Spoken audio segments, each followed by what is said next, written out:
Yo guys, me Kevin was wrong. This is the real reason why black people are poorer than white people. Stick around because this is going to be a hot button topic. Welcome to the Roughnecks. I'm Rico, your ecom instructor. I'm a software engineer, a military veteran, and a six-figure ecom seller. I've helped over 400 students on Amazon alone, and thousands more make money online. If you need to know anything about making money, you're going to find it out right here. Yo guys, what's up? Welcome back to the Roughnecks Ecom channel. Rico's Roughnecks!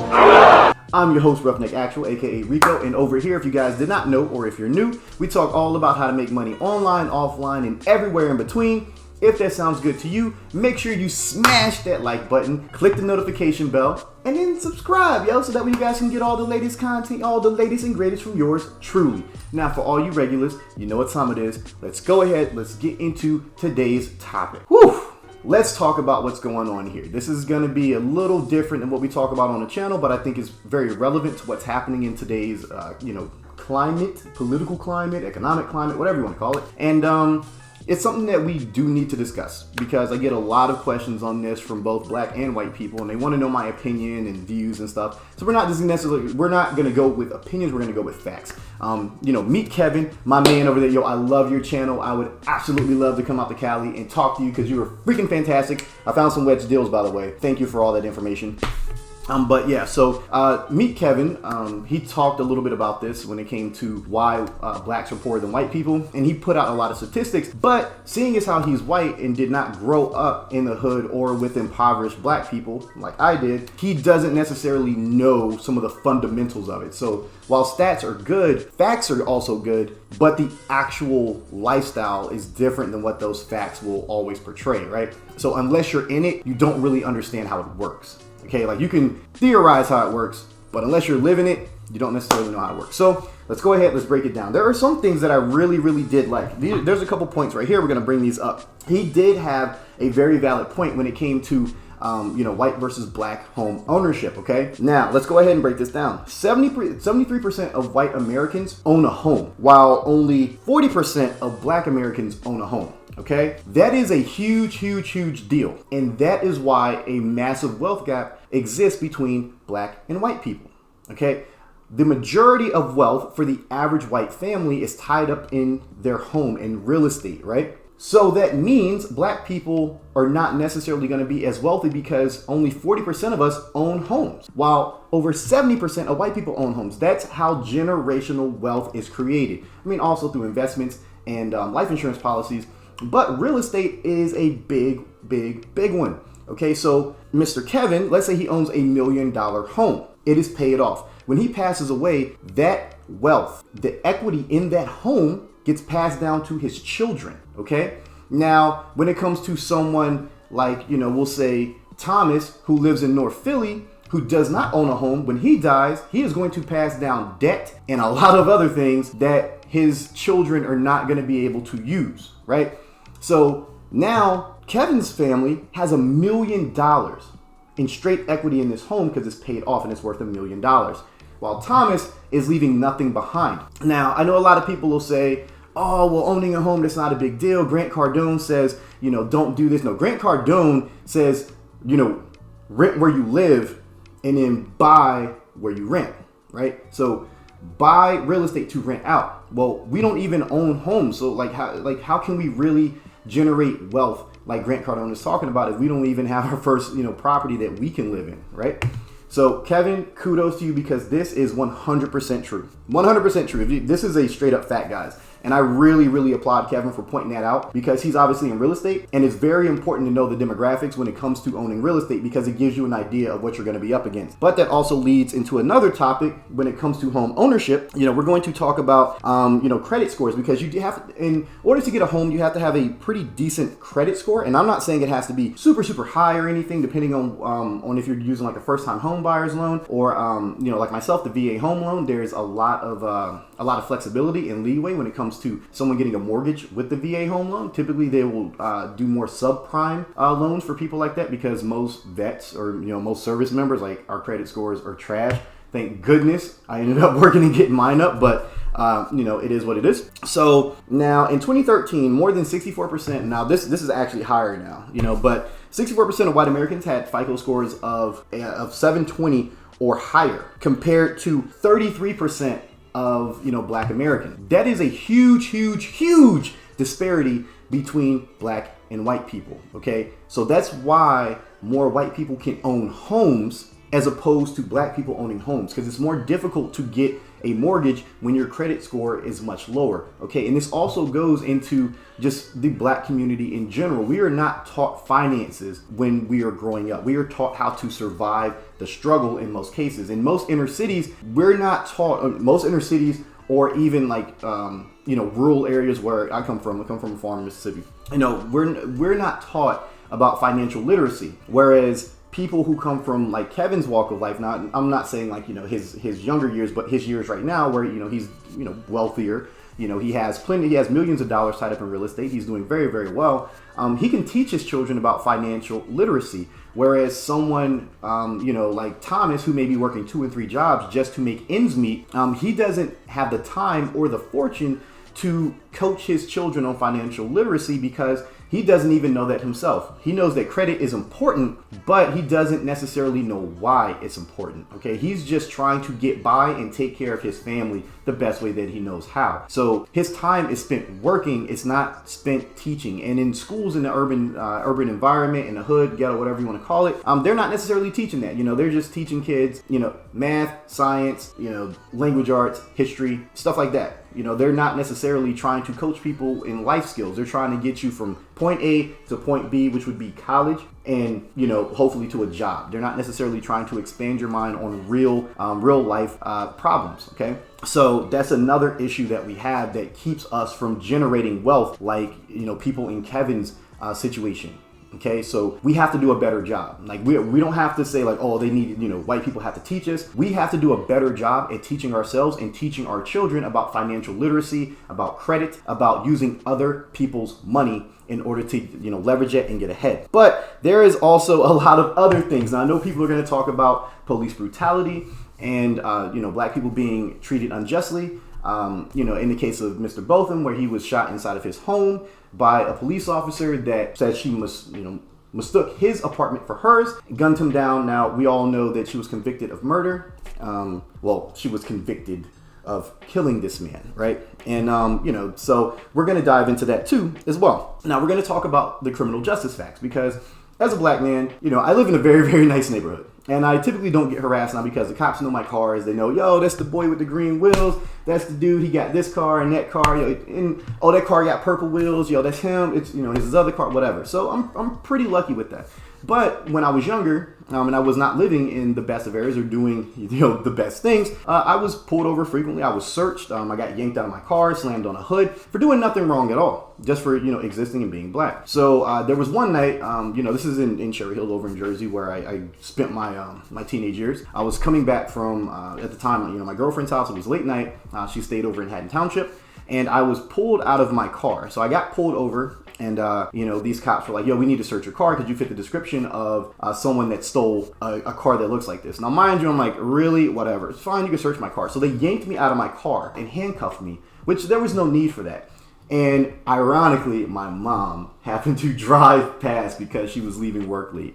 And she had, she saw me over in this parking lot, getting harassed and abused. And, she lost her mind. And then the cops, they have their hands on their hip. And they're like, yo, man, back up. We need to talk to your son, blah, blah, blah, blah, blah, so on and so forth. And this is completely just, me on a Friday night, minding my own business, coming back with a Tupperware bowl of salad.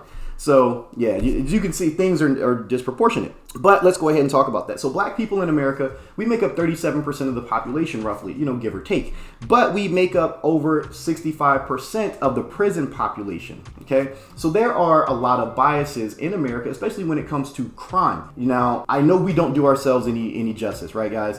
Like, come on, Black folks, like, we can't blame it all on white people. Sometimes we have to take ownership of the stuff that we're doing. We want to claim racial discrimination, and this is true, okay? America was founded on slavery, which in turn breeds bias, okay? It was only, 50, 60 years ago that segregation ended? But on the same token, we cannot scream racial injustice when we are out killing each other in record numbers all the time. Now I know people are black and black crime, white and white crime. Doesn't matter. I could care less about black on black, white on white, whatever. We have to do what we can to change the narrative in our own communities. So that way, hopefully, people will see that we are not what the media portrays. So that way this bias can go away over time. It's not going to happen overnight. We have to change the narrative so that bias goes away and it gives us a fair opportunity, because this bias not only affects us when it comes to crime, it affects us when it comes to getting a mortgage. So someone like a white individual whose credit score may be lower will have a much easier time getting a subprime mortgage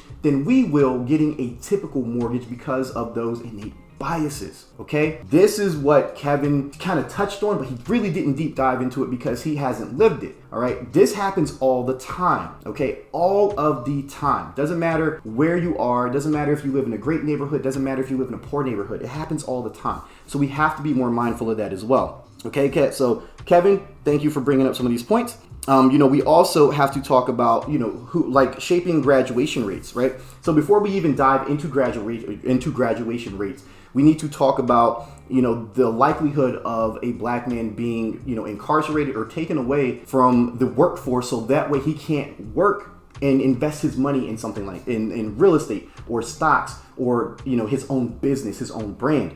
Okay, so they found that, black men raised in the top 1% were more likely to go to prison than a white man who was raised in a home making $36,000 a year. Okay, that is very, very, very alarming. Okay, so my children, they're little half breeds. All right, I call them half breeds all the time because they are not full black. If you guys did not know, but yeah. So my little half breeds have a greater chance of going to prison than someone who makes far less money than me, but who has a lighter complexion than they do, which is very difficult because they are some light-skinned babies. But that's an alarming statistic. So, the deck is already stacked against us in most cases, and it keeps us from being able to attain, wealth. So now we have, innate biases that lead to, like the mortgage issue, credit issues, all types of stuff, so we're going to, dive into even more of that. So there is even more statistics, people. So this is another one that that a lot of people do not touch upon. And this is about, we're going to talk about education in America. Now, I know, I have a video out there talking about college and how it's a scam for most people. But, the numbers are staggering when you look at the graduation rates of, blacks and whites, when it comes to, graduating from an undergrad program. Now, 62% of white people who start a 4-year degree program, an undergraduate program, they graduate with their undergraduate degree, whereas just 38% of black people will graduate with an undergraduate degree. And that also leads to why black people are more poor than white people, because now education is a barrier. And this stems from our communities, where in urban environments or rural environments where I'm from, education is not necessarily as good as someone in, Kevin's situation, right?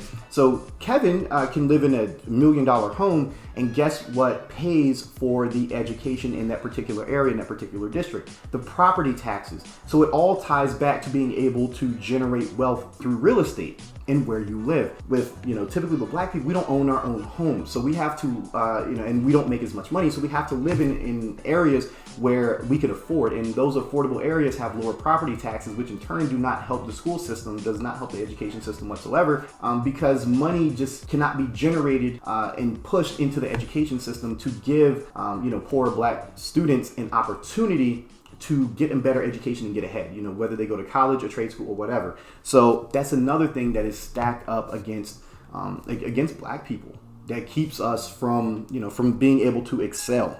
But guys, it's not all white people's fault. So stop with that foolishness. It ain't all white people's fault, because I'm going to get into that. I'm going to tell you about my mentor and why that is a fallacy. Okay. And it's a good one. Now, we're going to talk about the single parent household. Okay. Now, whereas white people, when it comes to single parent households, there are only 25% of white America lives in a single parent household, whereas over 65% of black people live in a single parent household. Okay. And that's a really, really difficult thing to deal with and a very big pill to swallow. Where I come from a single parent household, and luckily for me, my mom showed me that education is the key for most people to unlock the door of generating wealth, right? And without that, I would have never been able to do what I've done. And my mom had to work 2 jobs, so after my parents split up, love your dad, respect your son. I gotta call you, my bad. So after my parents split up, my mom had to work several jobs. She worked 2 jobs and went to school at night. So I would see my mom once in the morning around 4:45, 5 o'clock. She'd kiss me good morning and say, make sure your brother got up. Make sure you get your brother up. Make sure you get to school on time. Make sure you get breakfast done. Blah blah blah blah blah. Make sure you get him all. You walk him home from school. Make sure that you got dinner cooked. Put something in the crock pot before you leave, or cook some hamburger help when you get home. If the bill collector call, you already know what to say. Shane got it. She'll get back to you in like a week. All right, done and done. And then I would see her again the next morning because she would leave directly from her second job, and then she would go to class, and she'd be in class up until around 10 o'clock. She would come home and then have to, get on homework. But by then, me and my brother had already, took our showers, got down for bed, I checked his homework and everything. Whereas someone in Kevin's situation, he would have a stable environment to help teach his children about financial literacy, like we were talking about earlier, helping them with their homework, helping them get ahead, teaching them life skills that are going to help his children advance in the world. Whereas someone like my mom at the time, who was a single parent, she just did not have the time to coach me on financial literacy or any of that stuff. Those are things I had to learn on my own. So I had to learn how to be an adult by basically mimicking what she was doing, and it was always a panic mode. It was always financial. There was never financial excess. There was never financial freedom up until later on in life. When I was pretty much already out the house. And, she got her education and so on. But, there was always financial scarcity, whereas someone in Kevin's situation, or even just the average, white person, maybe not someone so, well off, financial scarcity isn't something that they necessarily deal with, right? They're not going to churches asking for handouts to pay the electricity bill like we were. They're able to, get better nutrition than we are. We were eating a bunch of like frozen TV dinners and freaking hamburger helper and stuff because it's cheap, and that's really all my mom could afford at the time, and that's all that we could get from food pantries, right? So that disparity right there, having like a 2-parent household, makes all the difference, because now you have more income, you have 2 parents there that can help raise these children and teach them life skills, whereas a single parent household, they're mainly focused on just survival. Luckily for me, being a single parent myself, if you guys did not know, I was able to, transition from scarcity, which I'll talk to you guys about that, in another video about, how I turned $3.67 into 7 figures. How I went from that to having the time and freedom to spend time with my children and get to do the things that I love and buy them, UGG boots and all this other stuff and not think about it, right? So that just sets things up for failure, and these types of things set black people up for failure, and but mainly the one thing that Kevin did not touch on, and this is going to be very, very big, and it's going to be offensive to a lot of black people, and when I say us, I mean black folks. Come on, it's going to be really offensive because nobody wants to talk about it, nobody wants to accept it, but it's ignorance, right? And it's not necessarily us being an ignorant person, being an ignorant N-word, as they called us back in the day. You guys know what I'm talking about. We ain't gonna say that on YouTube though. That's a no word. But it's basically ignorance. Okay, and ignorance breeds ignorance. And I'm gonna explain to you how this comes about. So I try to mentor and help kids in my situation, who grew up, without a father in a home, who grew up in less than ideal situations. So when I went for a career day, I was telling these kids like, hey, this is what I do, blah, blah, blah, blah, blah. And their immediate response was like, bro, like, you make all this money, dude. Like, yo, like, you must be able to buy, like, 10 pair of J's. For real? Like, 10 pair of J's a pair? Like, let's worry about other things. So when I sat down and I asked them, I was like, hey, how many of you guys or your parents have the latest Galaxy device? Yo, like, all the hands went up. It was like, oh, yeah, I got that, yo, man, I got that new S. At the time, it was like the S9, and S9 Plus. That's what's up, baby. Yo, how many of you and your parents have the new iPhone? Oh, yo, baby, I got that, yo, that's what's up. Yo, check mine out right here. Okay, and then I'm like, yo, so how many of you guys have washers and dryers in your home? Crickets. And then it was, all right, so how many of you guys actually have hookups in your homes? They're like, hookups? I'm like, yeah, washer and dryer hookups. There's like a little faucet thing you usually connect the washer to. Oh, yeah, man, there's a little thing. There's like a closet. And they got, yeah, bro, yeah, we got those. I'm like, how many of you guys go to the laundromat almost every, like every weekend or whatever? And how many of you guys have to like take a bus or take an Uber or whatever? Almost all the hands went up. And that's when I was like, yo, you guys realize that the phones you guys have cost more than a washer and dryer combo at Best Buy right now. You guys could literally tell your parents to go get a washer and dryer, but instead they're buying phones. I'm like, how many of you guys got on, Jays, LeBrons, KDs, Kobe's, whatever? Yo, got them fresh ones. I got the retro 13s right now, baby. But I got 13s sitting over there. But that's another thing entirely. So, it shows that black people focus on things typically. Now granted, there are wealthy black people, and we do, and a good chunk of us do well for ourselves. But the overwhelming majority, we're focused on things. We're focused on what we see on TV. Like, I'm not gonna lie. Like, I'm gonna get a grill, and that's something for me though. I'm from the South. Like, that's something that we do. But we're focused on buying grills. And I can do that, man. I got money. All right. we're focused on buying J's. We're focused on like Gucci belts. LV bags for our lady. Prada, Fendi, Balenciagas, all that stuff. That's what we're focused on. Buying. Freaking 2017 Escalades with 200,000 miles on them and throwing 28s on the feet. Just because, that's what we want to be flashy, want to show off. Instead of trying to generate wealth, we are trying to impress people that don't care about us, because that is what is shown in our communities.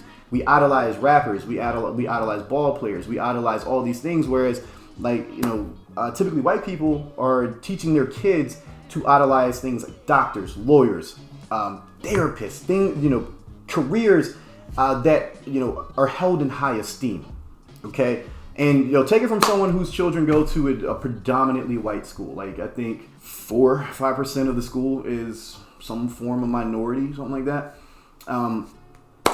Where I get to interact with my neighbors who are not there. I mean, they're not black. I'm like the only black person in the neighborhood, and I'm the loudest too, which is crazy.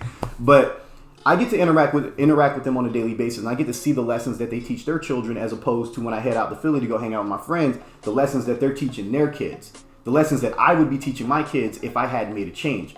And the lessons are vastly different. Okay, and it's not that anyone's doing anything wrong necessarily. It's just black people in general, we're a little bit more ignorant to the rest of the world. I know people in Philly that have never left the tri-state area, and they're 30 years old. They've never gone beyond New York, Philly, Delaware, Jersey. Like, I think they might have gone down to Delaware. It's usually like Jersey, PA, Jersey, and New York. They've never gone beyond that. They've never traveled outside of that.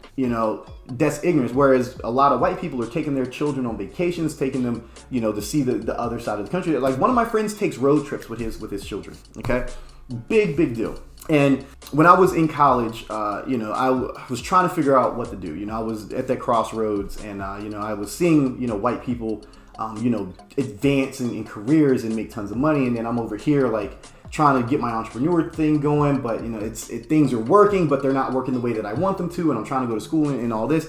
And one of my mentors, Joe, I love you from the bottom of my heart. If it wasn't for you, me and my kids would not be where we are right now, and I cannot thank you enough for doing all that you did for us. And this is a little white surfer dude, man. He belong in LA. Joe's a little white surfer dude. He spends a lot of time mountain biking, doing crazy stuff. He invited me out mountain biking, and I was like, bro, I'm not jumping off no 30-foot cliff and dying. Like, it's just not gonna happen. But Joe took me under his wing. I remember, I had transferred in really late from Drexel, and I couldn't get into any major specific courses, and I changed my major, and Drexel's on a trimester system, so almost none of my credits transferred over. And I basically had to start from scratch. And I went to him and I begged, and at the time, my oldest daughter hadn't been born. And I was like, I know you don't know me from anyone, but if you would help me, if you would put me in this my first 100 level course for my major, it'll really help me out, and I'll be able to graduate early. I'm like, if you give me 2 years of your time, I promise you I'll graduate and I'll be out. And he was like, yo, you gonna do a whole undergrad in 2 years? Yo, let's see what you got. And he put me in there, and then I got an A in that class. I got A's and all, that entire semester. And then he was like, okay, so what's your game plan? I was like, I need to graduate in 2 years because I got to get out of here and get this piece of paper so I can, get a good career going, so I can focus on entrepreneurship and use that money to build my businesses. And, this man took me under his wing, and he hand walked me through everything. He signed off allowing me to take way more credits than I should have. I was taking, on average, 24 credits a semester all year round. Thank you, GI Bill, by the way. And, this man, he showed me the path of success. He showed me how to become successful. He showed me how to think like an adult. Think like someone who was trying to prep for the future. You know, he would sit me down and ask me what my aspirations were, my game plans were. And he brought me out of this mentality of ignorance and brought me to a level that of understanding of wealth and all this. Like, I mean, he was telling me about, you know, his home that was, you know, almost at this point it's paid off, you know, this lovely, you know, $400,000 or $500,000 home. You know, he had beautiful cars, a great family. And he really shifted my mentality from one of ignorance to one of prosperity, wealth, and excess. And having that changed everything for me. You know, from this white guy who had no obligation to me and my children whatsoever, he changed my complete life. And I can never thank this man enough. Like, he could walk into Times Square and shoot everybody, and I'd be like, yo, that's not my man right there. I would defend him tooth and nail because he changed my life. And hopefully, you know, I can try to inspire people to do the same thing, inspire Black people to make that difference, make that change, and be better, right? So that way we don't have to have these conversations on why Black people are poorer than white people, because then it's just, we can close that gap, right? Now we can start getting homes, we can get into real estate, we can invest, we can do what Kevin does, because Kevin's doing big things. Like, that's where I hope to be in the next few years. And you guys are probably, yo, bro, like, people that know me, you make tons of money, like, you buying Skyliners and driving Ferraris and blah, blah, blah, blah, blah. But yeah, that's nice, but Kevin's on a path of wealth, and that's what I want to inspire other Black people to get there. So I'm gonna get there, you know, where I have $5-10 million in net worth just in real estate alone, so I can show other people how to do it, how other Black people to get there. And then in turn, we can change that narrative and Black people won't be poorer than white people, right? So those are some of the things that really keep us behind. And, you know, I wanted to touch on those because it's very important that we understand, you know, kind of our lot in life and where we are and how we need to change that. So Kevin, thank you so much for giving me the material necessary to make this video. Please, guys, check them out. Yo, thank you so much for all your information on the wedge deal. I found my wedge deals, by the way. They're off in Mississippi right now because that's where I'm originally from. So I am using your advice to get into my first triplex down there, which, I love. It's dirt cheap. Real estate is real cheap back at home, by the way. So, yo, I might not catch up to you with the 10 mil down there right off the bat, but I got you. Everybody, please, you know, like, comment, subscribe, check this out, because, you know, we're going to be doing a little bit more controversial topics on the channel. I mean, obviously, we're still going to be talking about Amazon and eBay and dropshipping and e-commerce in general, but every now and then, you know, we might spice it up with something like this. So, that being said, guys, oh, by the way, you know, Christmas time is coming. I usually do Christmas giveaways. I got something big coming for you guys, so, you know, stay tuned to that. And yeah, so be safe, be smart. I'm gonna catch you guys in the next one. Love you all. Thank you so much for the support. Peace out.